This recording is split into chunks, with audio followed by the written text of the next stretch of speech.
my fellow freedom-love-solving thinkers. Thank you for tuning into the LLD podcast. My name is Craig, transmitting from the beautiful swampy Mango, South Florida, and today's date is Saturday, December 12th, 2020. Yeah, so you hear the people in the background. I am at Downtown Saloon, located at 10 South New River Drive in the heart of Fort Lauderdale, Florida, along the New River, right by the courthouse, southeast corner of the Andrews Avenue Bridge. So, yep, I just got a report that Charlie Pride has passed. They'll say it was COVID-19 related. He was 86 years old. And it's a shame because I remember him when I was a kid, listening to some of his stuff. I always have a token of appreciation on what he achieved. Not a big diehard fan, but none of the country music world, the music industry as a whole, it affects everybody. So, like I said, may it so be forever free. And it looks like there's some claims that a couple of B-52 bombers, U.S. B-52 bombers near Iran, the coast, so they have their defense ready, according to disclosed.tv. And they had the big rally at Washington, D.C., Stop the Steal. You know, many of them are spoke, including Michael Flynn. I was watching that on NTD TV, via Epoch Times. Very, it's good. It's like he speaking from his heart and soul. And like I told everybody, he got railroaded, okay, based on the stuff I've examined and so forth, because he wasn't a Obama yes man or his bellboy. That's one of the reasons why we're after him. So everything's been unmerited, and of course, people are still disappointed about what happened with Texas. But remember, it's just an opinion, not actual ruling. Okay. So some people may say the republic is dead and all that. No. Here's the thing. Respectfully, they're all being exposed. All these jackals are coming out of the woodworks, being stripped naked. And just an example of what's going on. Remember, a lot of crazy stuff is happening around the world. Insane. I know Brian Rose from London Real is running for mayor of London. And I always admire his show. His content is very good and positive energy. And that's one thing a lot of folks need. You can't just live in fear and dwell and be like a bunch of schlep rocks or herd conformists. And of course, it looks like people are still watching some football from the NCAA. I call it the Marxist Collegiate Athletic Association because they all want to put their fist in the air, kneeling down, and support a Marxist movement that's funded by multinational corporations, including TeknoAxe. So you know what? They're all a bunch of losers, with all due respect. It's a shame to say that, but a lot of them are just sleepwalking, not seeing the bigger picture. I'm real critical about these things, even the major sports leagues as well. Very disappointed where they stand. Okay, so they all want us to put our fist out and go, yes, equality, hand it to me. Well, equal protection on the law has been in the books for a long time. We got a lot of folks out there that haven't really taken the initiative on doing their own research. And don't get me wrong, I'm not saying racism and tyranny among certain ethno groups don't exist. That's absurd. Now you got technology, everyone has the opportunity to enhance themselves, which many of them are. But you got these little hired fools want us to all feel sorry for them and have an ethno guilt trip on a particular group, which I condemn. I don't care if they're darker than me, lighter than me, with the same surname. We don't do that to anyone. This is why I say you judge them by their actions, with no exceptions. Yeah, everyone knows. I knew me for over at least 30 plus years. Can say I'm an equal opportunity insulter, and I'm very confoundedly proud of it. So it's like I said, it's an exciting time to be alive. I'm not gonna go around just beating the old dead horse. So I want to take the initiative on reading a couple of a good amount of articles. See what mood I'm in. I'm just in a wing it moment. I just got bored and I haven't seen anything from the American Free Press for a while. I've been reading some of the articles, but I think some of the folks here should I can share this with you. So just to let you know, I'll just go get someone's entitled Patriots Rise Up Against Tyranny, etc. Okay, so what I'll try to do is get everything, mark everything down on there. If you want to subscribe, I'll give you a place where you can look at the newspaper. If you want to subscribe, you get this PDF formats. They've been around too for a good long time. They're nonpartisan. So those are people I support, and they're solid journalists have been around for a long time. So let's see what they have to say here. So this one's here: Patriots Rise Up Against Tyranny. This is what Mr. John Friend has to say. As it reads, as local, regional, and federal jurisdictions around the world implement more lockdowns and other tyrannical measures under the guise of combating COVID-19, which, according to the CDC, own statistics, has an average of 99% recovery rate for otherwise young, healthy people. Patriots around the world are rising up and openly defying the legally dubious and increasingly oppressive lockdown mandates. Yes, and so, but still want to blame one man for everything, right? But the ones they want to cater to, they're exceptional. So just to carry on here. Major European cities, including London, Berlin, and more recently Prague, that's the Czech Republic, as well as countless American cities, have seen major demonstrations and protests against lockdown policies implemented by governments. Policies that have had disastrous implications for small and medium-sized businesses, as well as millions of average citizens whose lives have been negatively impacted. More and more protests are erupting, highlighting the inherent dangers of vaccines and questioning the elite consensus regarding the need for the development and mass utilization of a COVID-19 vaccination, in an effort in which the U.S. government has invested billions of dollars through Operational Warp Speed.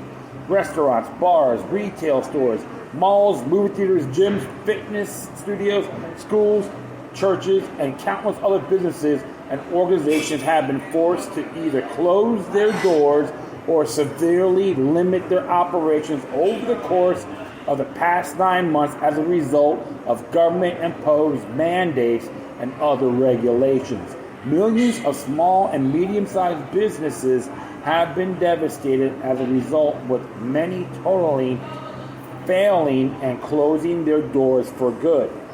According to a recent report published by Fortune, nearly 100,000 small U.S. businesses have permanently closed this year as a direct result of the various lockdown policies implemented by local and state governments, while thousands more are listed as temporarily closed, with many potentially never reopen their doors again. If economic trends continue at this rate, 1 in 5 businesses owners anticipates they won't make it until the end of the year. Kevin Coleman, the Vice President of Federal Government Relations of the National Federation of Independent Business, a nonprofit business advocacy group, told Fortune restaurants in particular have been hit hard by the lockdown policies. In California, for example, we recently imposed regionally based, hold on, I gotta go all the way down, it continues to 15, so bear with me, folks. It's all PDF now, so, and what happened was I just had to be a real pain in the neck on doing this. Hold on here, where are you? Right here. Policies implemented by Governor Newsom have totally outlawed indoor and outdoor dining throughout the entire Southern California region, forcing restaurants to rely on takeout and delivery orders, which has drastically decreased their profit margins and overall ability to generate revenue. Additionally, countless restaurants own owners invested significant sums of money to redesign or entirely create outdoor patios and dining areas to comply with the previously imposed health orders, only to be told now outdoor dining must cease.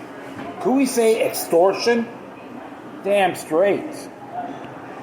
Neo-mercantilism 101. Faced with the prospects of laying off staff and permanently closing their businesses, many owners are open to defying the orders, which many legal experts argue and are legally challengeable, arbitrary, and in many instances totally irrational. David Folds, owner of Crony Sports Bar and Grill in Arga Hills in the northwest Los Angeles County, has decided to keep his outdoor dining operation going, despite the local and state imposed health mandates to cease outdoor dining. We really have no choice. We're barely getting by. We're losing $5,000 to $10,000 a month in our busiest normal months. Folds explained to Fox 11 Los Angeles, we're following all the regulations that the rest of the state and country are following. We just need to survive, and I need to make sure my staff survives because they can't afford it. He continued, the thing that hurts the most here is we're here for our staff during Christmas time, who need money more than ever, and we don't have the heart to lay them off. Folds has been fined by Los Angeles County public health officials for his defiance, yet remains undaunted. Chief Andrew Grill, owner of Slapfish, a network of popular seafood restaurants, has also vowed to keep his restaurants in Southern California open for customers and his staff. Speaking to a local news outlet in Los Angeles, Grill voiced his frustration at the irrational mandates harming small businesses and restaurants who have been doing everything in their power to comply with all the various and constantly changing health directives mandated by local, regional, and state health authorities. Small businesses, restaurants, retails, we've been following every single step along the way, Gruhl pointed out. All the mandates of the requirements only to get the hand to the face at every turn. We follow the science, and what it has shown is that outdoor dining is not an issue. So it don't make it an issue. I have to agree, because indoor is a little bit more compact. Outdoor is a lot more spread. So I just scratch my head too, folks, on these areas. I don't blame them one bit. Gruhl's courageous and principled approach seems to have paid off as sales increased twofold over the course of the past weekend. Thanks to all of our supporters. The chef, I say chef. If I said chief a couple times, I'm sorry.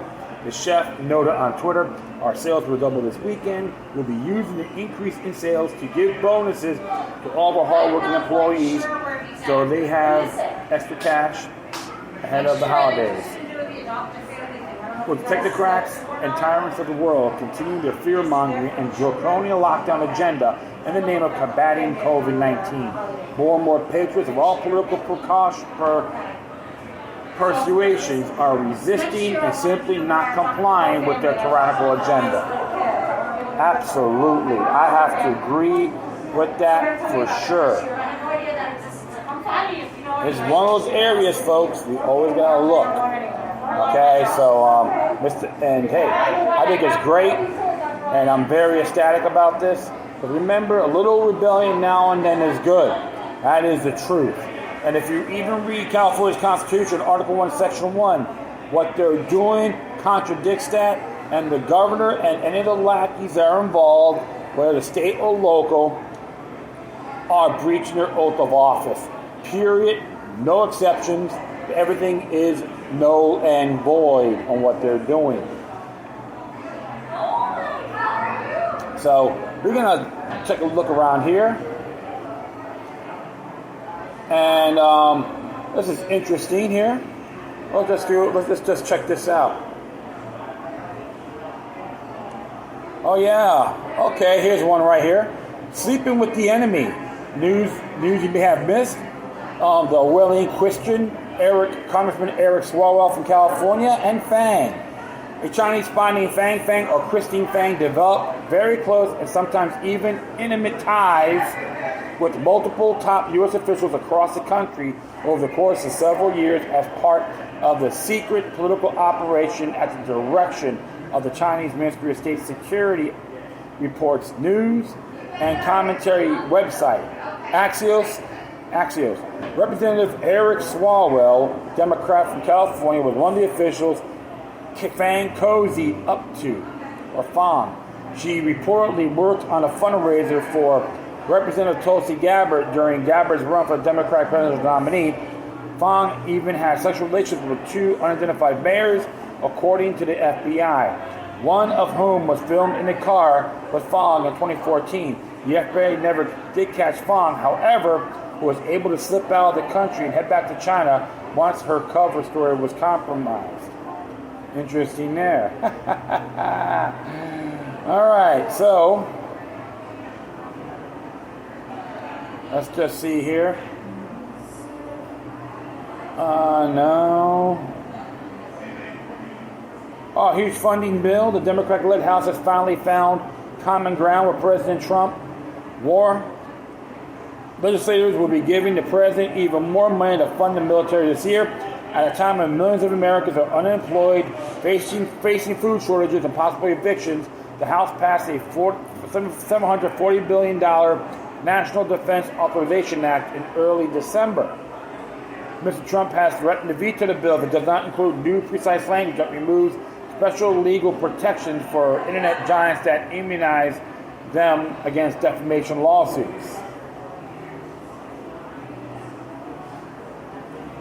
BLM Scam Exposed. Black Lives Matter activists recently got a hard lesson in how Marxism works when local chapters began to complain publicly that even though the national organization has ranked in hundreds of millions of dollars in donations, there has been no accounting for the money, while the activists have received little financial help. In late November, Washington, D.C. chapter of BLM posted to the internet the following statement. To the best of our knowledge, most chapters have received little to no financial support from BLM Global Network.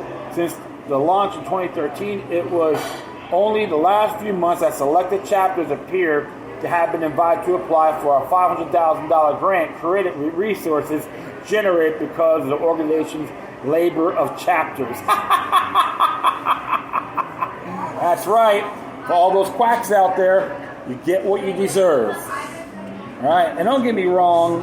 There's some good people that are in these that do march along, but the whole thing is just another New World Order entity. So that's how I look at these people.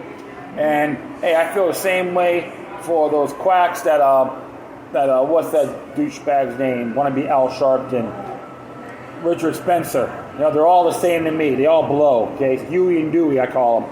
So what about here? Chinese weather manipulation. Chinese government recently announced that it will be expanding its weather modification program, reports CNN. In the next 5 years, declared the Chinese, the total area covered by artificial rain or snowfall will reach over 2 million square miles, while over 224,000 square miles will be covered by hail suppression technologies.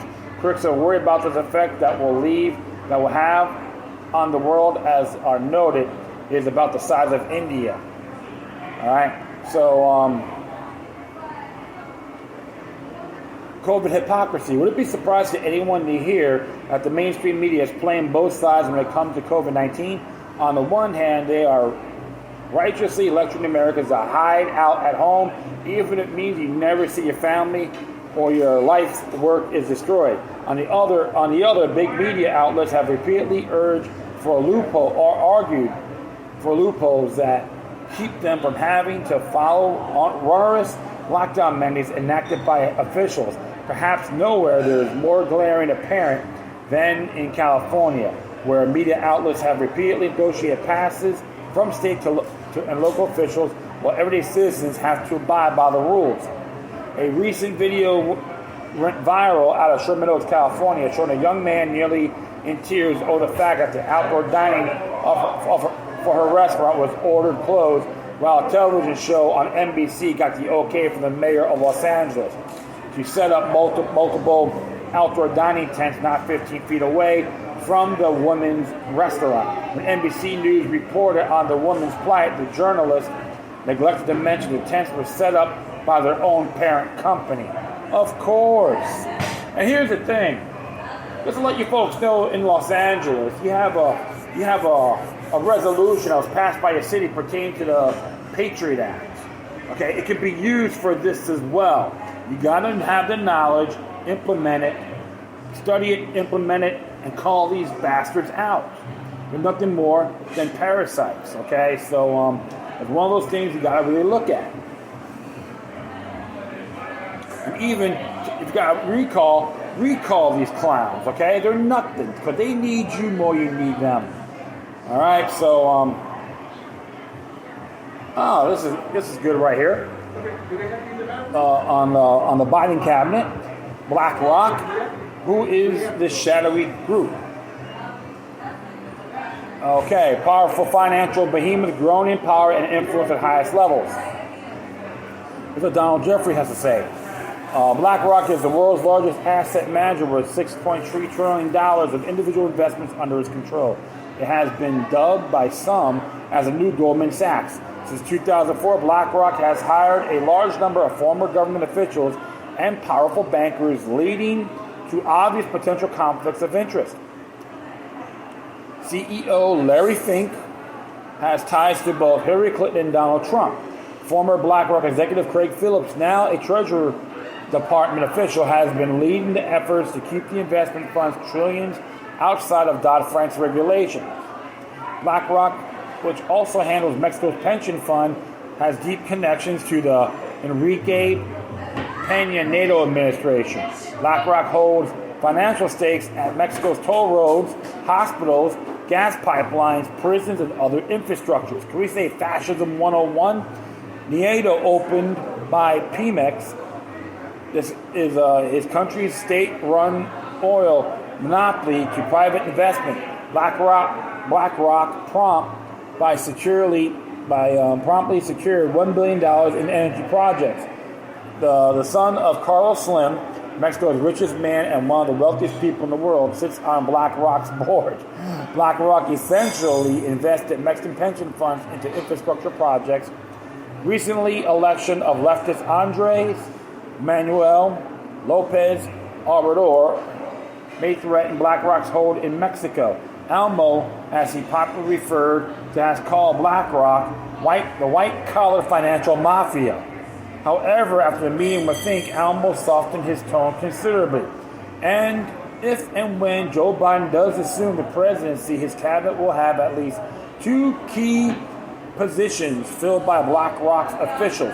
One of these, Fink's former chief of staff, Adwell Wally Adeyemo, is currently president of the Obama Foundation. While Fink is typical mainstream liberal on the surface, BlackRock's investment in private prisons and weapons manufacturers have made him the focus of protests and demand that he be removed from the board of the New York Museum of Modern Art. Ryan Deese, another BlackRock name connected to potential Biden administration, was a former advisor to Obama and has overseen Fink longtime efforts to climate change, a focal point for BlackRock. The Campaign for Accountability, an anti-corruption watchdog group, has established BlackRock's Transparency Project to further scrutinize the organization's access, influence, and incestuous relationship with government officials. Zealous Trump impeachment advocate Adam Schiff is linked to BlackRock as well, and the fund is even connected to the Ukrainian scandals involving both Joe and Hunter Biden. So Schiff for brains, Adam Schiff for brains, he's part of the Mickey Mouse Club. Yeah, such a great, honorable man. If I was like Adam Schiff, I'd get more respect, right?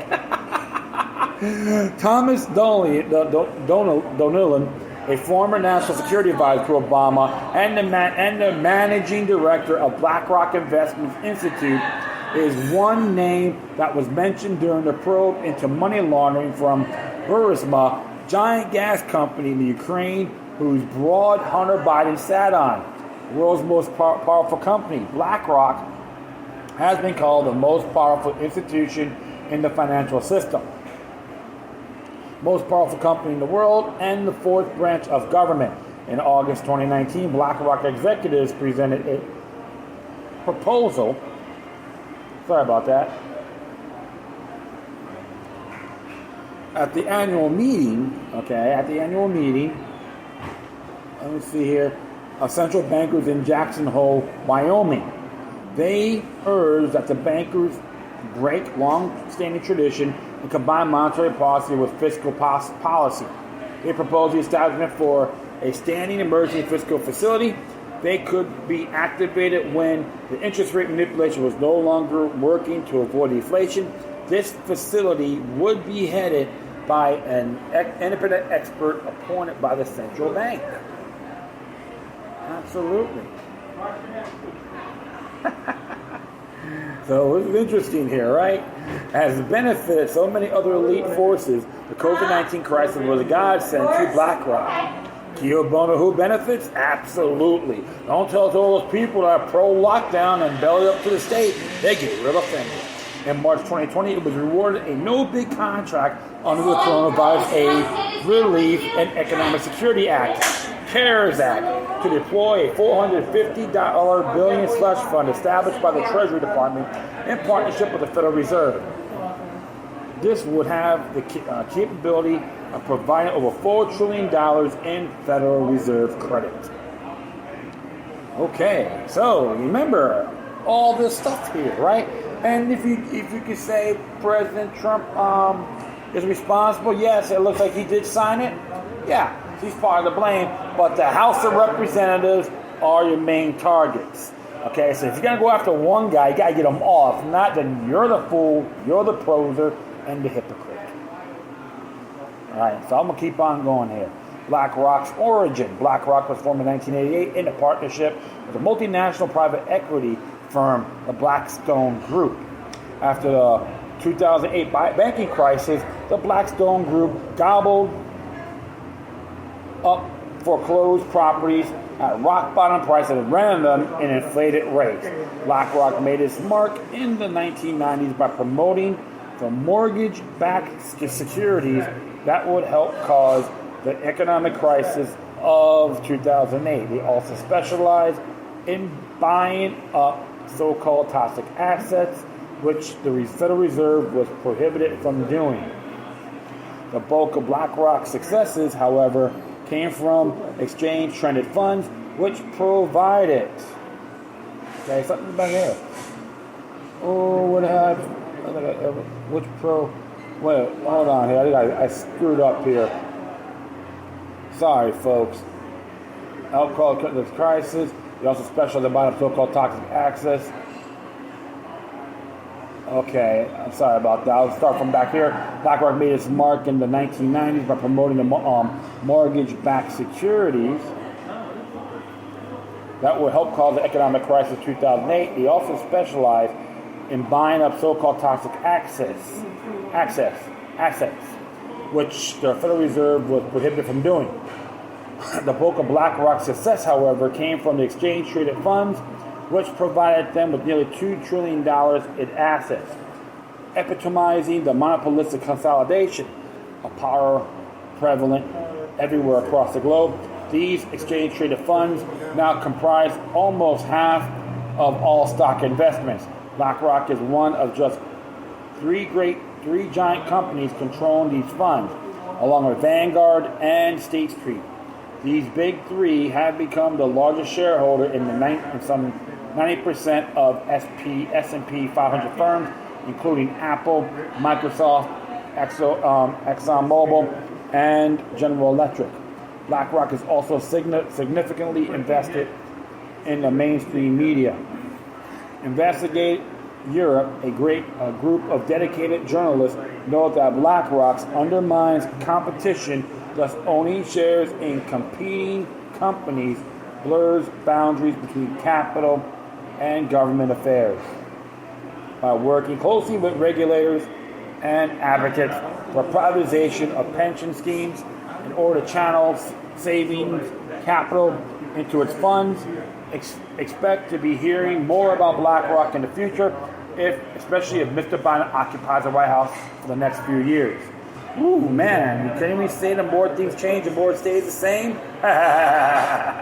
There's amazing stuff here, folks. Yeah, so I'm going to see. I want to try to hit one more. I might just hit one or two more here. I'm going to see what I can do. But that's very interesting there about BlackRock. So I just get a big kick out of it. See, Tio Bono, who benefits? Follow the money, my friends. Follow the money. So I'm just going to do... I might just do one more. Yeah, I'm going to do one more here. Why not? Because I don't want to be here forever. I'll probably do more another time. But this one here, I'm going to do the last one. And this one is Biden packing former Obama loyalists. Yep, more on the Biden cabinet. So let's just see what Mr. S.T. Patrick has to say. The first wave of criticism aimed at Joe Biden appointments didn't come from political right. It came from the Justice Democrats. Justice Democrats Executive Director Alexandria Rojas said in a statement that Joe Biden continues making corporate-friendly appointments to his House, but he will risk fracturing the hard-earned goodwill his team built with progressives to defeat Trump. Biden administration dominated by corporate-friendly insiders like former Biden Chief of Staff Steve Ricchetti and Representative Cedric Richmond, Democrat from Louisiana, will not help the president-elect usher in the most progressive Democratic administration in generations. Rojas is simply stating the obvious. Most left-leaning Democrats knew all along that Biden's ideological home was not that many ticks away from Mitt Romney and John McCain on a political continuum. All right, that's interesting here, right? He has spent decades firmly entrenching in the corporatist wing of the Democratic Party, as McCain had, and Romney continued to do so within the Republican Party. They serve corporate interest donors first and the people second. Ricchetti has a long history as a lobbyist for the pharmaceutical industry.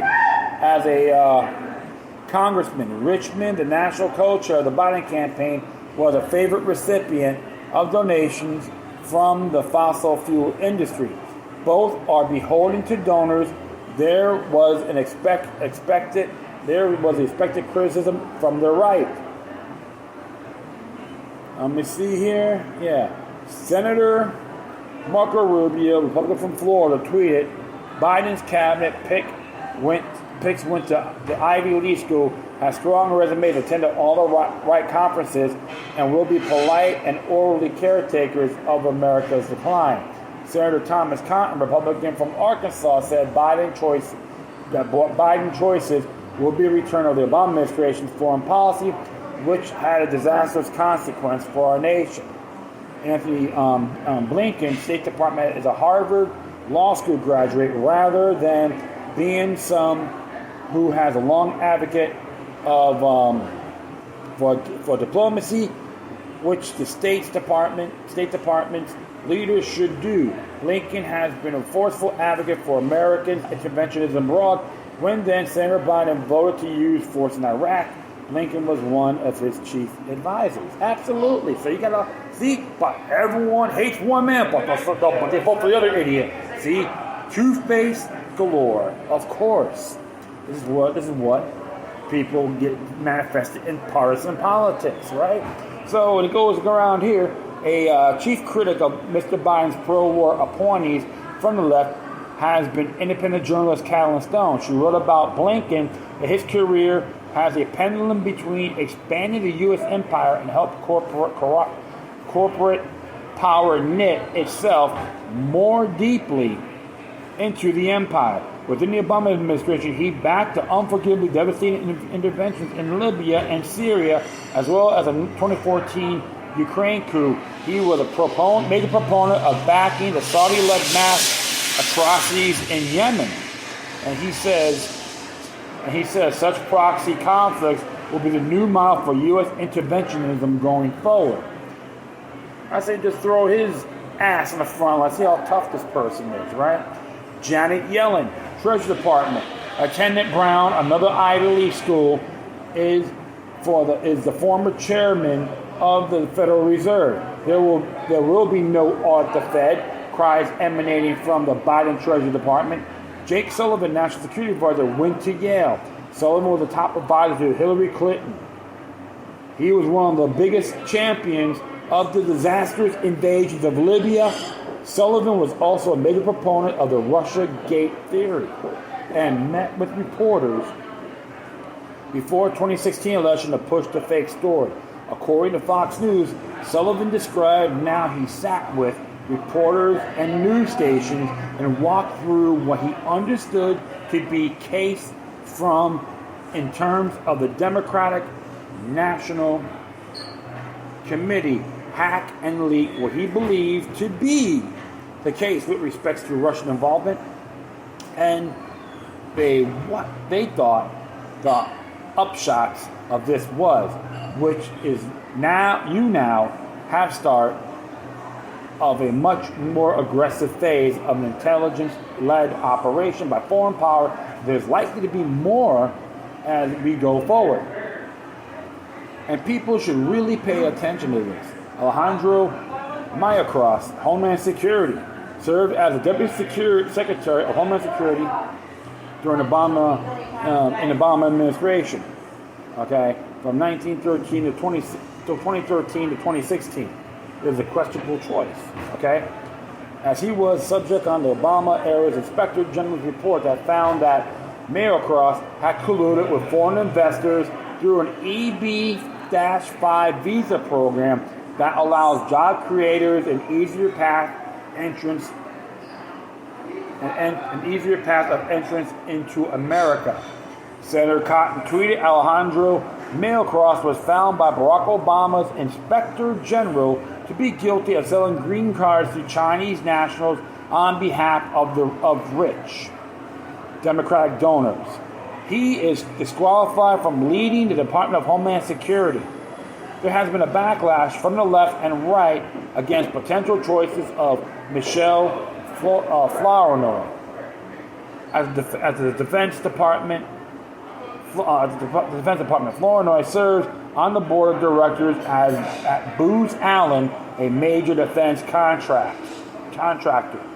That the assumption is that for defense contractors to do well, militaristic action must be constant. Assessing the large number of defense and intelligence-linked women chosen by Biden, John Stone wrote, "Let's clear this up before the girl power parade starts. The first woman to be head of U.S. war machine will not be a groundbreaking pioneer of feminist achievement. She will be a mass murderer who wears Spanx, slimming undergarments. Her appointment will not be an advancement for women. It will be imperialism in pumps." Analysts have questioned whether this is Obama's third administration being appointed one by one. That's fair. It certainly seems like Obama's major leaguer all retired and Biden has promoted a ragtag AAA team to the big show. Ooh, man. You see what's happening, folks? There you go. Feel the hype. Propaganda 101. Wow. Yeah, so all you folks out there that wave those Biden-Harris flags, hopefully you are real proud that these people get in. Because they've all been suckered and duped as well. I can't really, to be very honest, I really have contempt for these people who supported this knucklehead. Yes, I do. Because you don't know what the hell you're talking about. All you want to do is watch the mainstream garbage news, most of you guys. like a bunch of zombies. Don't worry, I'm not even a Trump worshiper either, okay? And then, I've been real, if you heard my shows in the past, I've been real critical of some of the people he had in there as well. So, that is that's one thing I always tell folks. A lot of you out there can attest to that. Well, I say this, man, be vigilant. If this gets in, every state in the union should say, we don't consent to you or your administration, including null and void Harris, 10th Amendment then. Action speaks louder than words. And that will be it. I thank everyone for listening. Plus, feel free to download and share us throughout your social media networks. If you have any questions, comments, or something interesting you want to check out, whatever you do, please send your correspondence to Decorum.